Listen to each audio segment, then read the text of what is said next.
Carved abstract wooden relief panels take something flat and make it breathe. A plain plank or board, the kind you'd usually walk past without thinking, is cut, shaped, and layered until it catches light and shadow like a moving surface. These panels don't rely on bright colors or heavy finishes to stand out. They don't need to. Their depth, their texture, the way they shift as the light changes, that's what draws the eye. They don't shout for attention. They change the space quietly, almost without you noticing, until you realize the wall doesn't just sit there anymore. It moves.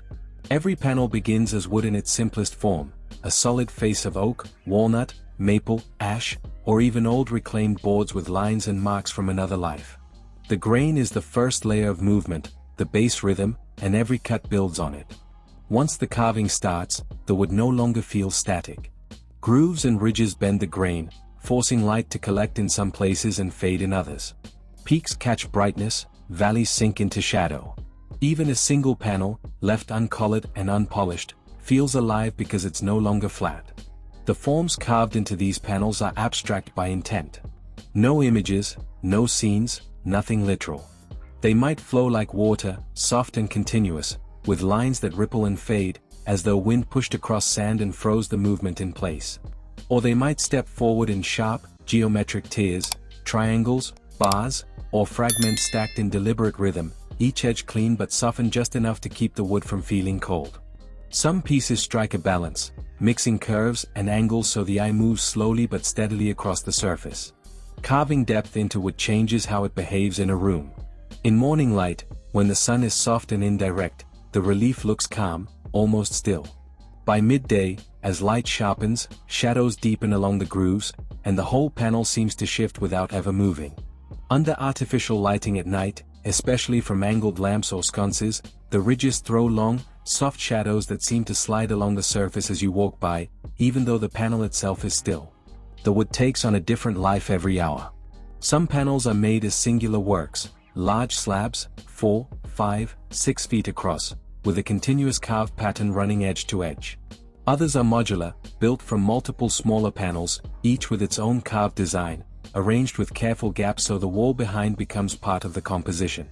The negative space feels as deliberate as the wood itself, giving the installation room to breathe.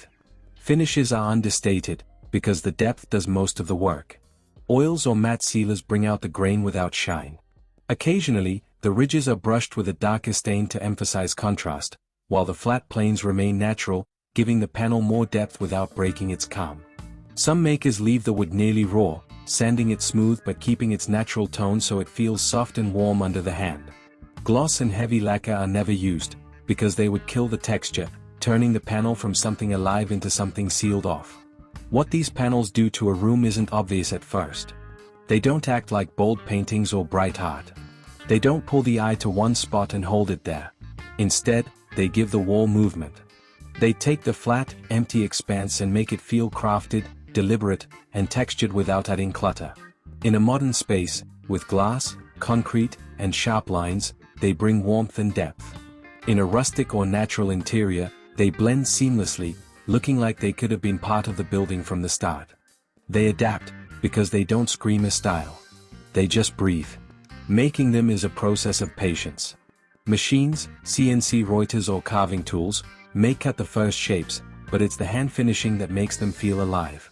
Each ridge is softened or sharpened by touch, each groove sanded so it flows cleanly, each edge tuned so the light moves the way it should. The wood is brushed, oiled, and finished until it feels like something that's been shaped by time, not just tools. Once mounted, the panels stop feeling like objects added to a space.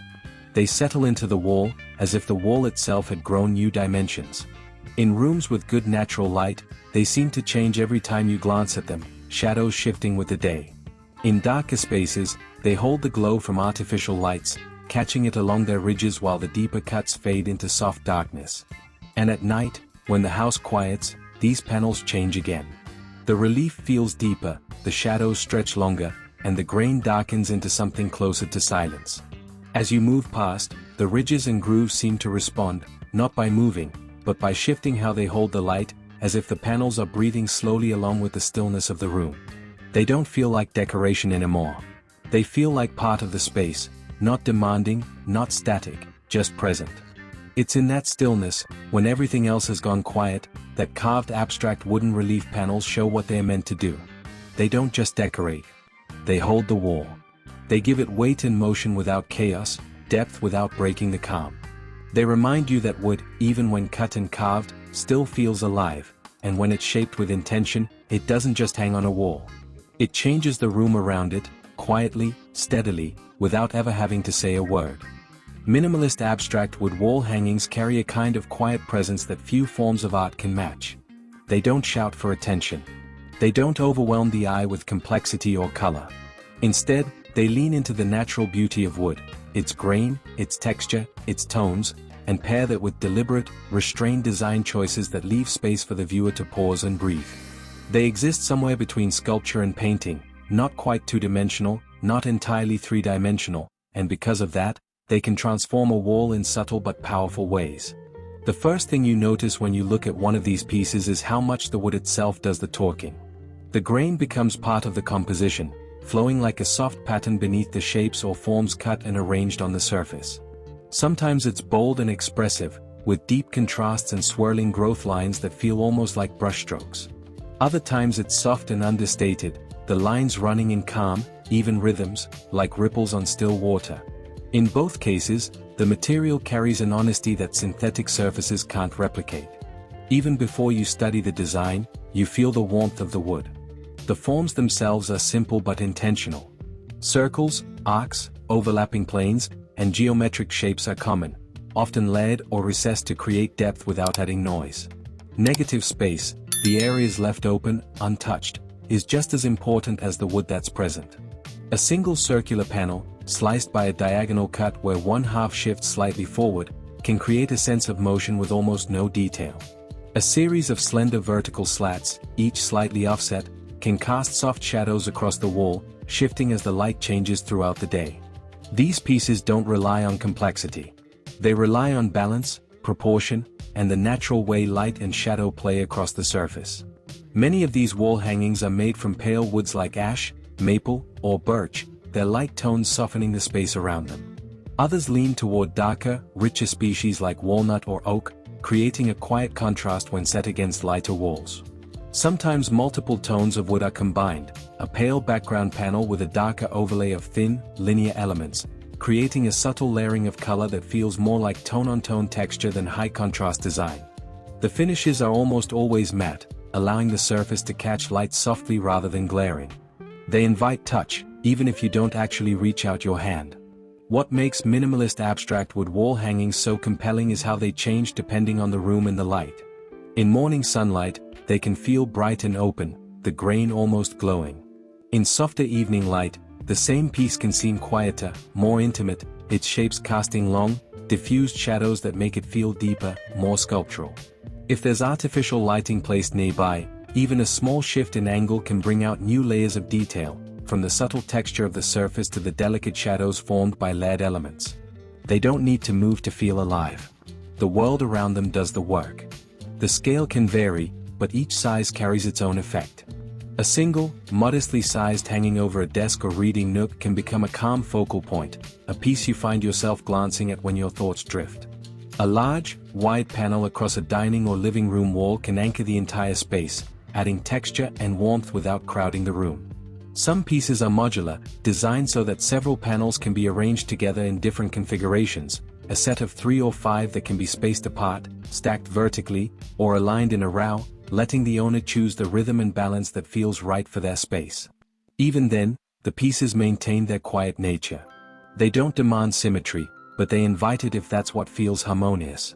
When you get closer to one of these hangings, you start to notice the small details that give it life. The edges of the shapes may be beveled just slightly, softening the transition between light and shadow. The grain may shift direction between different sections, adding subtle visual movement even when the piece is still. If multiple woods are used, you can trace where their tones meet, the warm honey of one species flowing into the deeper chocolate of another, like a landscape painted not with pigment, but with material itself. Some pieces even incorporate faint carvings or etchings, shallow enough to barely break the surface but deep enough to catch light differently, creating patterns that only fully reveal themselves when viewed from certain angles. The beauty of their minimalism is that they never overwhelm. They leave room for the wall itself, for the space around them, to breathe. In a room filled with color, they can ground the palette, offering a natural, neutral anchor. In a monochrome space, they can become the texture that keeps the room from feeling flat or cold. Their simplicity makes them versatile, but their natural material gives them warmth, ensuring that they never feel sterile, no matter how clean the design. Over time, these pieces evolve in small, quiet ways. Wood naturally shifts with age, even when sealed. Tones deepen slightly, soft areas mellow into richer hues, and the grain gains a kind of depth that feels earned rather than applied. A piece that looked pale and new when first hung might, years later, carry a soft golden warmth, like it has absorbed a little of the life around it. These changes aren't flaws. They are part of why wood is chosen over synthetic materials in the first place. The art becomes a record of time, subtle and unspoken, but always present. In the right space, these wall hangings can change how the room feels without demanding constant attention. You might not stare at them every day, but you'll notice how the room feels calmer, more complete, when they are there. You'll notice how the light seems softer, how the walls feel less stark, how the space feels like it has a pulse rather than just surfaces. And when you do pause to really look, you'll find layers to appreciate: the flow of the grain, the careful proportions, the way the negative space feels just as intentional as the wood itself. Minimalist abstract wood wall hangings remind us that art doesn't need to be loud to have presence. It doesn't need to cover every inch of the wall or dazzle with color to transform a space. Sometimes, it just needs to be honest, to let the material speak, to let the design breathe, and to create a moment of stillness in the midst of everything else. They aren't there to dominate. They're there to balance, to ground, to offer a sense of calm every time your eyes pass over them.